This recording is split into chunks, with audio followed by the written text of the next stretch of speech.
Shalom.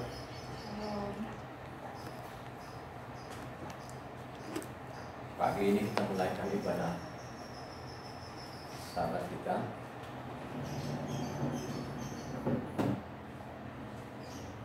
Pembacaan kita suci pada pagi hari ini terambil dari Yeremia 8. Kita baca semua satu perikop, satu surat. Silakan pilihnya baca Yeremia 8. Pembacaan firman Tuhan diambil dari kitab Yeremia 8 ayat 1 sampai 22.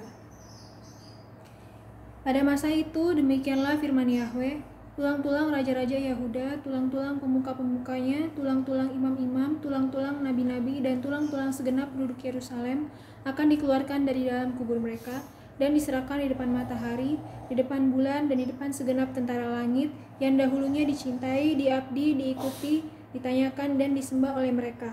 Semuanya itu tidak akan dikumpulkan dan tidak akan dikuburkan. Mereka akan menjadi pupuk di ladang. Tetapi semua orang yang masih tinggal dari kaum yang jahat ini akan lebih suka mati daripada hidup di segala tempat kemana aku mencerai-beraikan mereka. Demikianlah firman Yahweh semesta alam. Engkau harus mengatakan kepada mereka, beginilah firman Yahweh, apabila orang jatuh, masakan ia tidak bangun kembali? Apabila orang berpaling, masakan ia tidak kembali? Mengapakah bangsa ini berpaling terus-menerus? Mereka berpegang pada tipu, mereka menolak untuk kembali. Aku telah memperhatikan dan mendengarkan, mereka tidak berkata dengan jujur. Tidak ada yang menyesal karena kejahatannya, dengan mengatakan, apakah yang telah kulakukan ini? Sambil berlari, semua mereka berpaling, seperti kuda yang menceburkan diri ke dalam pertempuran. Bahkan burung ranggung di udara mengetahui musimnya, burung tekukur, burung layang-layang, dan burung bangau berpegang pada waktu kembalinya. Tetapi umatku tidak mengetahui hukum Yahweh. Bagaimanakah kamu berani berkata, kami bijaksana dan kami mempunyai Torah Yahweh? Sesungguhnya pena palsu penyurat sudah membuatnya menjadi bohong. Orang-orang bijaksana akan menjadi malu, akan terkejut dan tertangkap. Sesungguhnya mereka telah menolak firman Yahweh. Maka kebijaksanaan apakah yang masih ada pada mereka? Sebab itu aku akan memberikan istri-istri mereka kepada orang lain, ladang-ladang mereka kepada penjajah. Sesungguhnya dari yang kecil sampai yang besar, semuanya mengejar untung, baik nabi maupun imam, semuanya melakukan tipu. Mereka mengobati luka putri umatku dengan memandangnya ringan, katanya, damai sejahtera, tapi tidak ada damai sejahtera. Seharusnya mereka merasa malu, sebab mereka melakukan kejijikan. Tetapi mereka sama sekali tidak merasa malu dan tidak kenal noda mereka. Sebab itu mereka akan rebah di antara orang-orang yang rebah. Mereka akan tersandung jatuh pada waktu mereka dihukum, firman Yahweh. Aku mau memungut hasil mereka, demikianlah firman Yahweh. Tetapi tidak ada buah anggur pada pohon anggur, tidak ada buah ara pada pohon ara, dan daun-daunan sudah layu. Sebab itu aku menetapkan bagi mereka orang-orang yang akan melindas mereka. Mengapakah kita duduk-duduk saja? Berkumpullah dan marilah kita pergi ke kota-kota yang berkubu dan binasa di sana.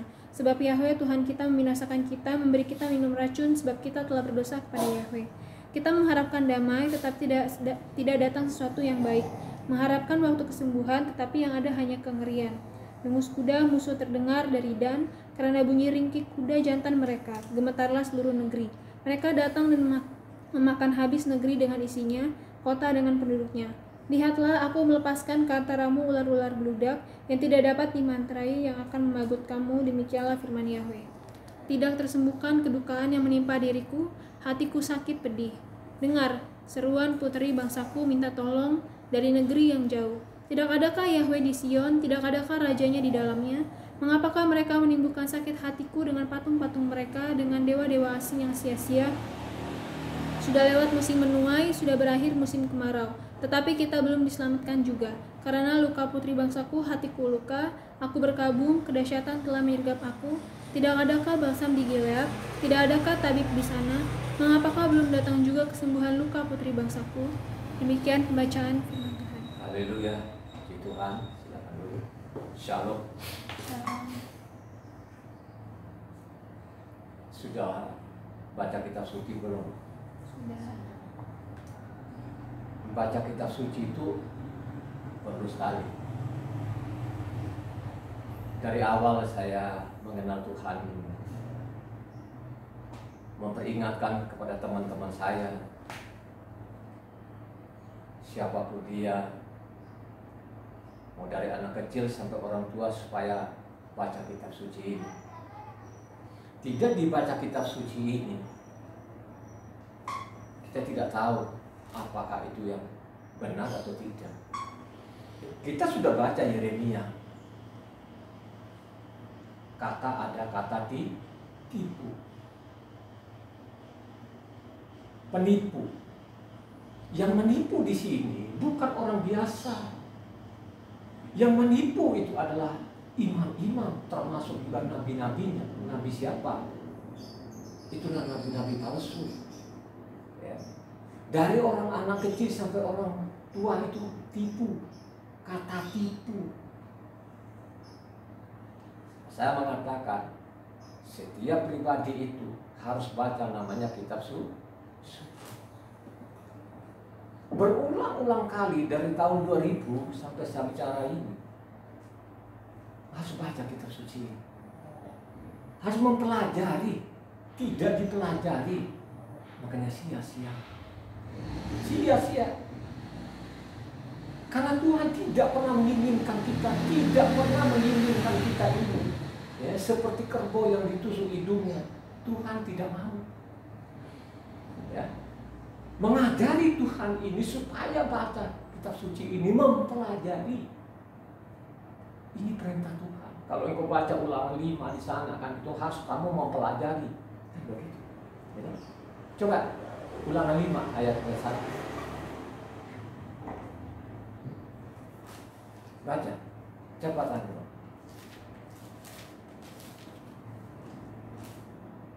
Ulangan 5 ayat 1. Mose memanggil seluruh orang Israel berkumpul dan berkata kepada mereka, dengarlah hai orang Israel, ketetapan dan peraturan yang pada hari ini kuperdengarkan kepadamu, supaya kamu mempelajarinya. Supaya kamu mempelajarinya, membekali dirimu dalam pengetahuan. Kalau tidak punya pengetahuan ini, parah saudara. Ya? Parah. Perlu sekali kita belajar kitab suci ini. Dari Yesaya kan berurutan 3 nabi, ya, berbeda zamannya. Dari Nabi Yesaya, Nabi Yeremia, dan Nabi Yeskiel. Ini harus kita pelajari. Tanpa kita pelajari kitab suci ini, makanya sia-sia. Banyak penipu-penipu, seolah-olah zaman sekarang ini tidak ada penipu banyak. Lebih parah. Jangan berpikir saudara ini sekarang penipu-penipu. Enggak ada, ini zaman modern, lebih baik. Bukan lebih baik, makin parah. Ya. Makin parah saudara. Makin parah. Makin parah. Jangan saudara zaman ini tidak parah. Coba baca ini. Lanjut lagi supaya lengkap ini, lengkap kitab suci yang kita baca ini, kata nipu, tipu, menipu ini. Baca dari Yeskiel 9 ayat 1 sampai ke 8. Cepat. Ini tipu menipu. Ya, apa Yeremia 9 ayatnya 1 sampai 8. Dengarkan itu, simak baik-baik. Ya. Yeremia 9 ayat 1 sampai 8. Sekiranya kepalaku penuh air dan mataku jadi pancuran air mata, maka siang malam aku akan menangisi orang-orang putri bangsaku yang terbunuh. Sekiranya di padang gurun aku mempunyai tempat penginapan bagi orang-orang yang sedang dalam perjalanan, maka aku akan meninggalkan bangsaku dan menyingkir daripada mereka. Sebab mereka sekalian adalah orang-orang berzina, suatu kumpulan orang-orang yang tidak setia. Mereka melunturkan lidahnya seperti busur, dusta dan bukan kebenaran. Merajalela dalam negeri. Sungguh mereka melangkah dari kejahatan kepada kejahatan, tetapi Yahweh tidaklah mereka kenal. Baiklah setiap orang berjaga-jaga terhadap temannya, dan janganlah percaya kepada saudara manapun, sebab setiap saudara adalah penipu ulung, dan setiap teman berjalan kian kemari sebagai pemfitnah. yang seorang menipu yang lain dan tidak seorang pun berkata benar. Mereka sudah membiasakan lidahnya untuk berkata dusta, mereka melakukan kesalahan dan malas untuk bertobat. Penindasan ditimbuni penindasan. Penindasan ditimbuni penindasan. Tipu ditimbuni tipu. Tipu ditimbuni tipu. Mereka enggan mengenal Yahweh. Mereka tuh enggan mengenal nama Yahweh. Sebab itu beginilah firman Yahweh semesta alam. Sesungguhnya aku mau melebur dan menguji mereka, sebab apakah lagi yang dapat kulakukan terhadap putri umatku? Lidah mereka adalah anak panah yang membunuh, perkataan dari mulutnya adalah tipu. Mereka berbicara damai dengan temannya, tetapi dalam hatinya mereka merancang pengadaan terhadapnya. Haleluya. Tipu, penindasan, timbun penindasan. Tipu, timbun, tipu. Jadi bayangkan saja ini dari tipu ke tipu, tipu ke tipu, tipu ke sampai saat ini penipuan tetap berjalan. Bagaimana kita tahu kalau ini ada penipuan? Bacalah kitab suci. Persoalan sekarang ini yang ada di kolong langit ini tidak mau baca kitab suci. Malah ada orang kalau kita ngomong gitu, oh karena dia apanya penggal-penggal. Ini kan kata penggal-penggal ini kan dari mulut ke mulut, ya kan? Dia begitu sengitnya, begitu berapi-apinya. Oh, karena dia tidak tuntas namanya baca kitab suci. Tuntas namanya tidak dipenggal-penggal. Itu kau baca dari Kejadian sampai Wahyu, sehingga mata rantainya itu ketahuan. Putusnya di mana, melencengnya di mana, tersesatnya di mana, pasti ketahuan. Ini sangat jelas. Ya. Kalau kita baca tadi Yeremia 8 tadi ayat 3 tadi, bangsa ini lebih suka mati loh. Diomongin, dikasih tahu, dia nggak mau. Dia lebih suka mati loh ini. Suka mati. Dia pun kasih tahu bahwa ini loh salah, nggak mau. Dia lebih suka mati. Ya. Kalau kita baca tadi apanya Yeremia 9 ayat 6 tadi kan, penindasan timbun penindasan, tipu timbun tipu timbun tipu. Jadi apa? Tipu terus tipu lagi gitu. Jadi dosa. Jadi dosa itu ditumpuk-tumpuk. Yeremia ini memperingatkan bangsa. Dari mana sih penanya Yeremia ini? Kalau kita baca dalam kitab suci di dalamnya, ya kan? Kita lihat dalam raja-raja Yosia di sana kan, ada ini beliau, kan dia masih muda, ya. Sampai terakhir, ya, ceritanya Yeremia ini dari Yosia itu tadi sampai ke Sedekia. Ya, Sedekia itu terakhir loh saudara, dibuang ke Babat. Apakah pada waktu ini Sedekia ini sebelum dibuang, sebelum ditangkap, sebelum dicongkel matanya, apakah Yeremia ini tidak diperingatkan? Diperingatkan saudara.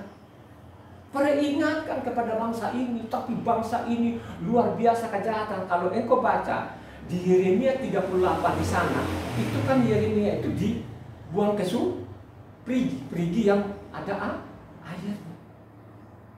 Gitu? Di luar dibuang. Bayangkan saja begitu sadisnya, ya kan? Ya. Yeremia ini dibuang, benar nggak judulnya itu dibuang? Apa Yeremia 38? Yeremia dimasukkan dalam perigi. Yeremia itu dimasukkan dalam perigi. Perigi itu ada lumpurnya saudara. Peringatkan, jangan kau meninggalkan. Pokoknya kau tenang saja, dengarkan saja firman Tuhan. Apa yang terjadi? Sedekia itu tidak memasang telinganya saudara. Itu malah kabur. Apanya kabur? Kabur apa? Dikejarkan. Siapa yang mengejar?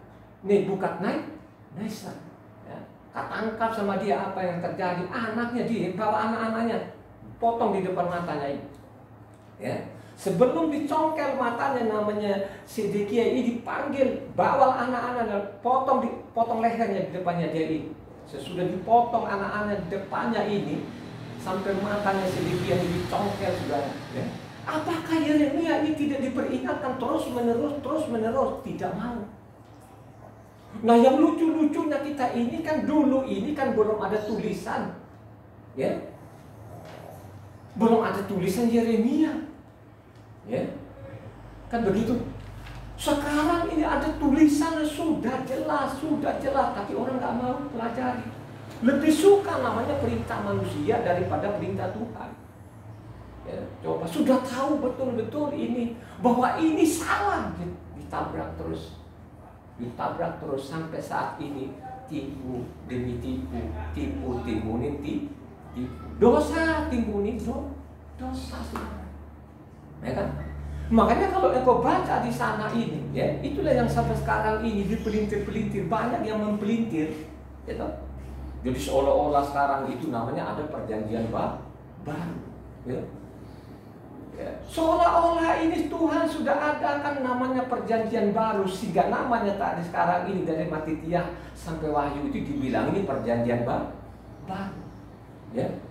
Tidak ada ini salah menggoreng, salah digoreng, kan begitu kan? Itulah yang digoreng sekarang seolah-olah ini Tuhan sudah adakan perjanjian baru, gak ada. Ya. Yang benar itu Besora itu Injil kabar baik, ya. Jadi dari Matitiah ini sebenarnya sampai Wahyu ini adalah kabar baik. Kabar baik itu apa sebenarnya? Kabar baik itu bahwa Mesias ini yang diberitakan oleh namanya nabi-nabi dari Moses sampai nabi-nabi ini benar-benar sudah ada. Kan itu kabar baik. Hanya Mesias ini siapa? Tidak tahu. Ya. Makanya di dalam ada namanya Tritunggal itu, ya. Bapa, Anak, dan Roh Kudus, kan begitu. Inilah yang digoreng sana, digoreng sini, sehingga seolah-olah ini Tuhannya ada tiga. Di dalam tidak ada, tidak pernah ada. Ya. Kenapa saya mengatakan seperti itu? Karena memang saya selidiki kitab suci ini. Ya. Saya teliti kitab suci ini. Ya. Saya dari dulu juga pun seperti itu. Saya bekerja itu tidak seperti orang lain. Ya, saya kerja sekuler ini tidak seperti orang lain lah, gitu kan. Ya, udahlah yang penting gaji, gitu kan. Habis jamnya jam 4 jamnya kabur aja. Saya tidak seperti itu. Saya pelajari ilmu sekuler. Gitu.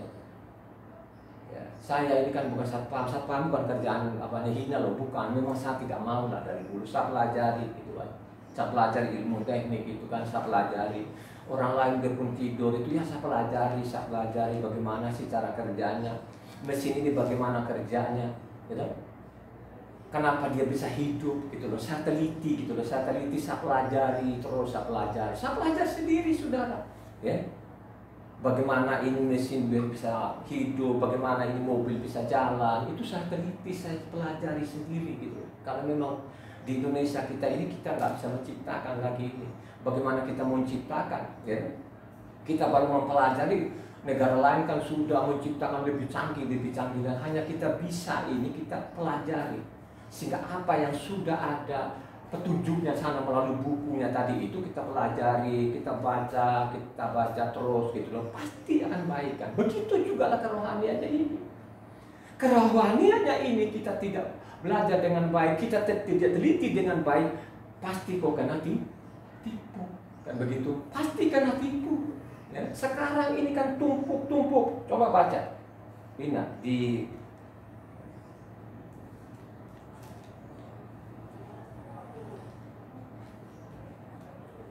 Iprim. Jadi Ibrani itu di aslinya dia kata Iprim. Ya. Iprim 9.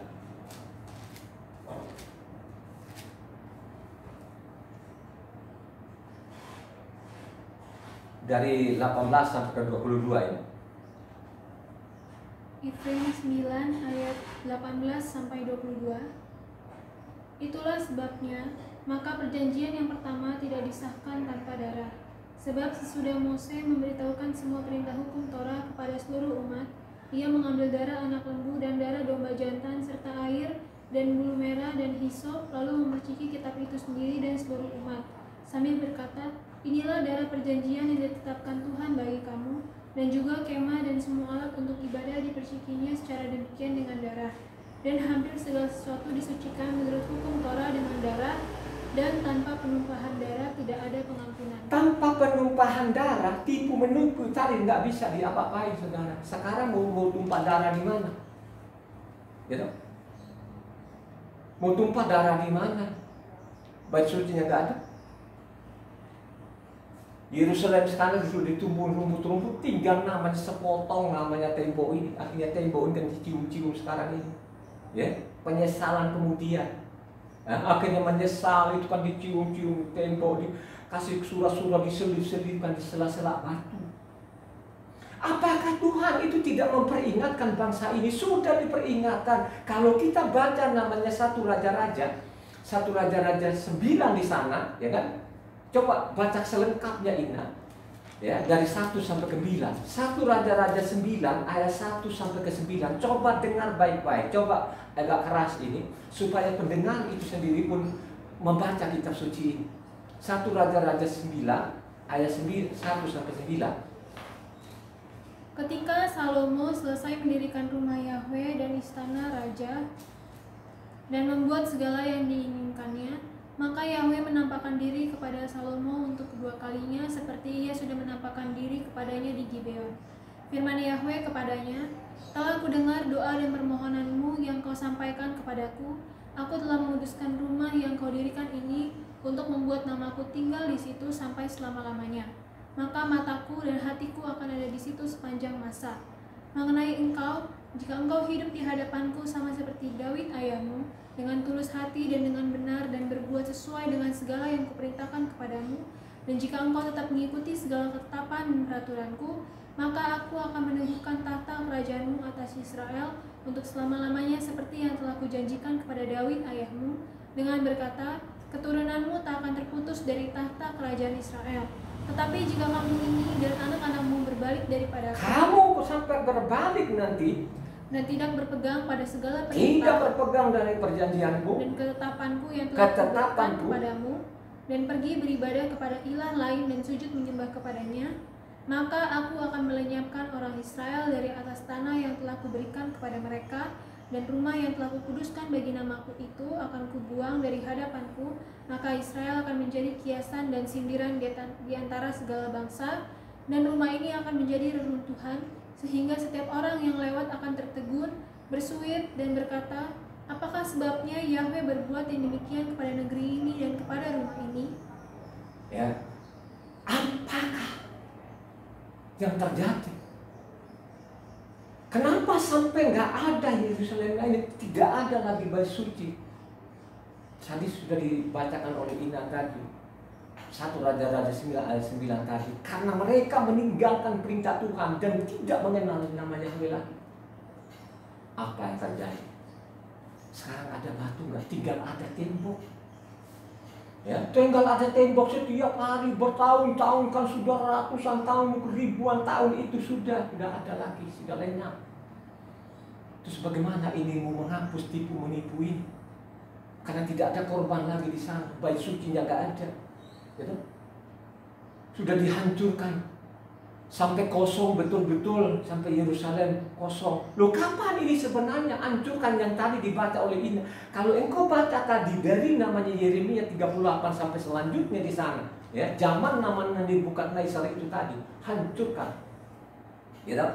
Digaruk habis, selesai semua, utara selesai, selatan selesai, clear sudah semua, sudah digaruk, hebat. Ya.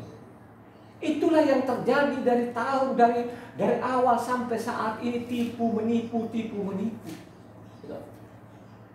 Kenapa saya mengatakan ini? Karena memang saya selidiki kitab suci ini bertahun-tahun, sudah 21 tahun ini saya selidiki kitab suci ini. Gitu. Sampai saya omong ini sudah 136 kali ini.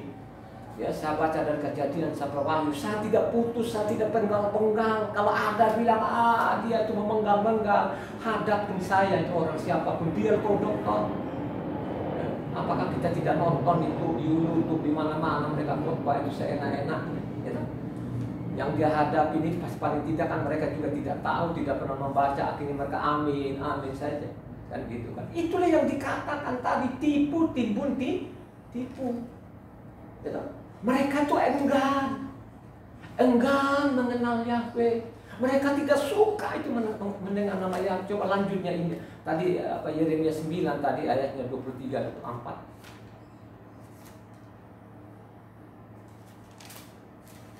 Cepat.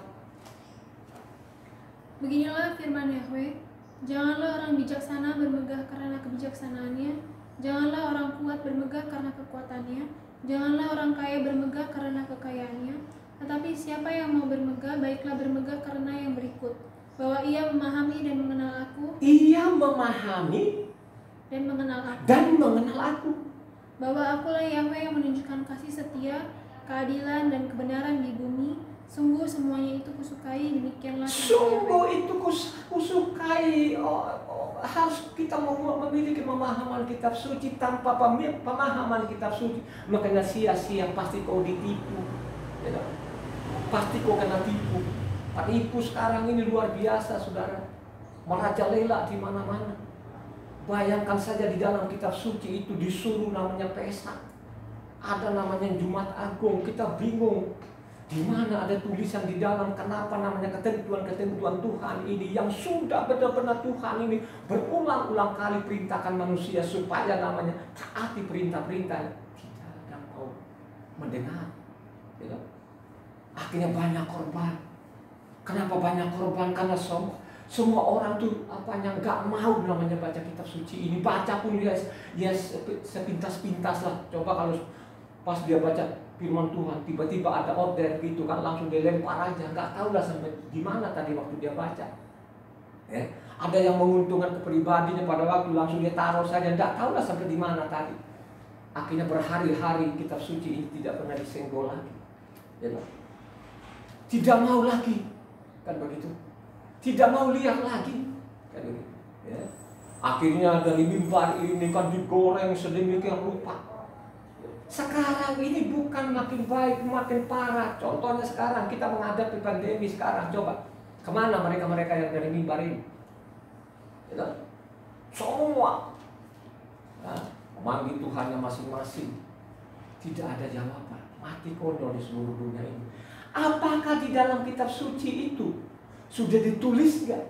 Loh, sudah ditulis sebenarnya zaman namanya Yesaya ini sudah tulis. Coba Yesaya 24 ini, ya. Yesaya 24 ayatnya 5 ini. Cepat gitu loh, pakai itu. Bumi cemar karena penduduknya, sebab mereka melanggar undang-undang, mengubah ketetapan dan mengingkari perjanjian abadi. Ya, terus? Sebab itu sumpah serapah akan memakan bumi, dan penduduknya akan mendapat hukuman. Penduduk dunia akan dapat hukuman. Ini sudah dinubuatkan. Sekarang dikasih hukuman, nanti terpontang-panting. Coba kan berapa biaya yang dikeluarkan. Kalau kita punya Tuhan, kenapa sih kok sampai seperti itu? Sampai terpontang-panting seluruh dunia. Apakah seluruh dunia ini tidak teriak-teriak dengan Tuhannya masing-masing? Kok sepertinya Tuhan tidak ada jawaban, ya? Dia tidak akan mendengar kalau engkau tidak mengikuti, apalagi namanya tadi enggan mengenal nama Tuhan. Enggan itu tidak mau, saudara. Padahal kalau kita baca cepatan Hosea 4 ayat 6. Ini Hosea juga satu sejaman dengan namanya Yesaya. Coba yuk Hosea 4 ayat 6. Umatku binasa karena tidak mengenal Tuhan. Karena engkaulah yang menolak pengenalan itu, maka aku menolak engkau menjadi imamku. Dia akan tolak sampai lu teriak-teriak sampai jungkir balik pun dia tidak akan mendengar. Dan karena engkau melupakan pengajaran Tuhanmu, maka aku juga akan melupakan. Aku akan melupakan. Kalau engkau sudah melupakan namanya pengajaran, dan engkau mengabaikan perintahku, maka tidak pernah aku akan mendengar sampai lu jungkir balik pun. Ya. Kalau kita baca tadi sebelum Yeremia 8 tadi, kalau engkau baca ayat 7 tadi kan, oh burung-burung itu tahu tempatnya dia akan kembali, tapi umatku ini tidak mengenal nipu. Mereka hanya nipu. Penipu-penipu ini siapa? Penipu-penipu pena palsu ini siapa? Ini bukan orang biasa, saudara. Bukan orang biasa. Ini orang-orang doktor-doktor yang memutarbalikkan, yang menggoreng namanya firman Tuhan.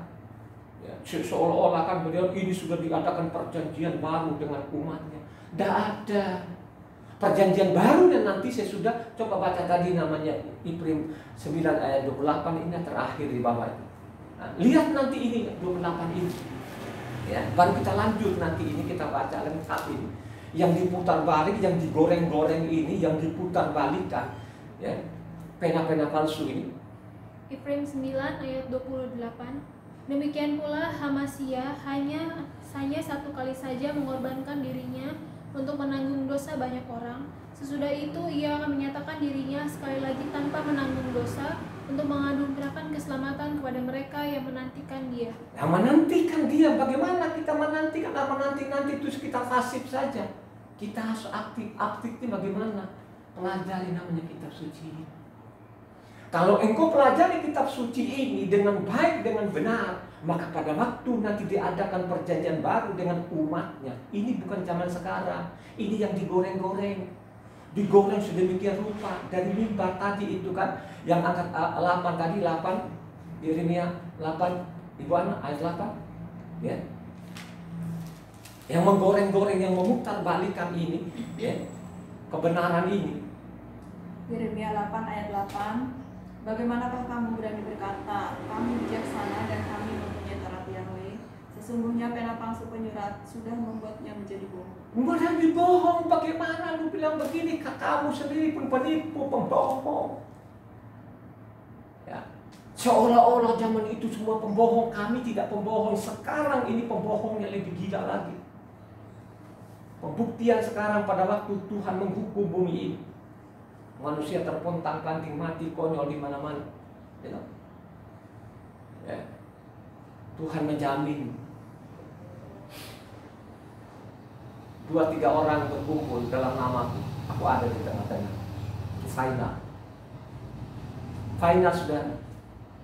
2-3 orang berkumpul dalam namaku, aku ada. Final. Maka dia akan menjamin keselamatan itu. Ya.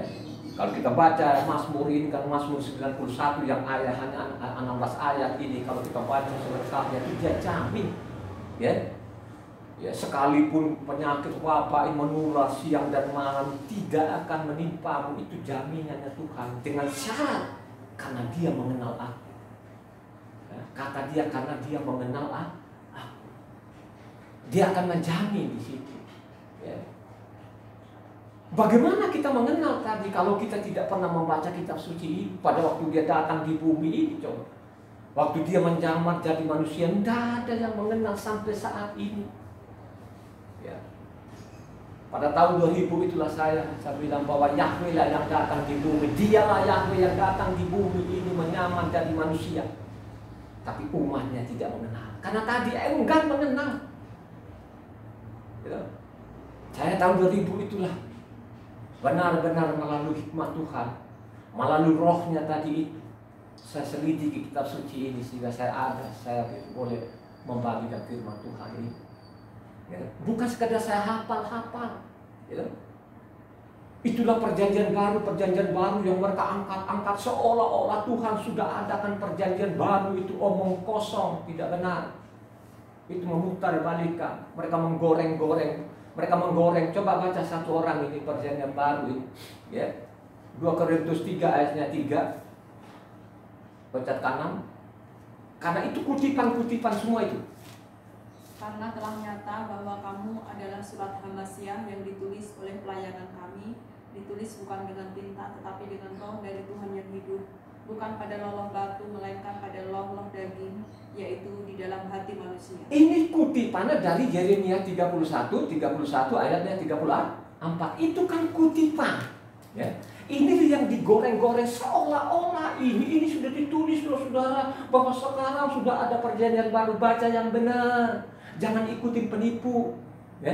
Itu kan kutipan dari Yeremia 31 ayat 31-34. Ya, itu nubuatannya Yeremia. Coba baca apa Yeremia. Tadi kan Ibu Ana baca tadi 2 Korintus 3 ayatnya 3 toh? Ya, ini kutipan dari Yeremia 31 ayat 31 sampai 34. Baca ini. Sesungguhnya akan datang waktunya, demikianlah firman Yahweh, Aku akan mengadakan perjanjian baru dengan kaum Israel dan kaum Yahuda, bukan seperti perjanjian yang telah kuadakan dengan nenek moyang mereka pada waktu aku memegang tangan mereka untuk membawa mereka keluar dari tanah Misraim. Perjanjianku itu telah mereka ingkari meskipun aku menjadi Tuhan yang berkuasa atas mereka. Demikianlah firman Yahweh. Tetapi beginilah firman Yahweh yang kuadakan dengan kaum Israel. Sesudah waktu itu, demikianlah firman Yahweh, aku akan menaruh Tauratku dalam batin mereka dan menuliskannya dalam hati mereka. Maka aku akan menjadi Tuhan mereka dan mereka akan menjadi umatku. Dan tidak usah lagi orang mengajar sesamanya atau mengajar saudaranya dengan mengatakan, kenallah Yahweh, sebab mereka semua, besar kecil, akan mengenal aku. Demikianlah firman Yahweh, sebab aku akan mengampuni kesalahan mereka dan tidak lagi mengingat dosa mereka. Ini tadi kan kutipan dari namanya Yeremia 31. Loncat ke ayat 6 di bawah. Sama juga ini. Ya, 2 Korintus 3 tadi ayatnya 6. Tadi sudah ayatnya 3, sekarang ayatnya 6. Ini kutipan juga. Ialah membuat kami juga sanggup menjadi pelayan-pelayan dari suatu perjanjian baru yang tidak terdiri dari hukum yang tertulis, tapi dari roh, sebab hukum yang tertulis mematikan, tetapi roh menghidupkan. Itu kan kutipan dari Yeremia 31. Ya. Ini juga kutipan dari Yeremia, saudara. Jadi ini dinubuatkan nanti pada waktu datang tadi Ibu Ina tadi sudah baca namanya Ibrani 9 ayatnya 28 tadi, ya. Ya, dia akan datang kedua. Disitulah nanti dia akan adakan perjanjian baru dengan namanya bangsa pilihannya. Ya. Makanya saya bilang dari dulu baca kitab suci, itulah yang digoreng-goreng sekarang ini, dibohongin orang, ditipu dari mimbar ini, akhirnya banyak orang yang mati konyol. Ya, coba kita lihat di dalam YouTube dan segala macam konvoi antara Islam dengan Kristen ribut masalah Isa Al-Masih dengan Yesus. Apa saya bilang dari dulu, apa sambungannya? Ya?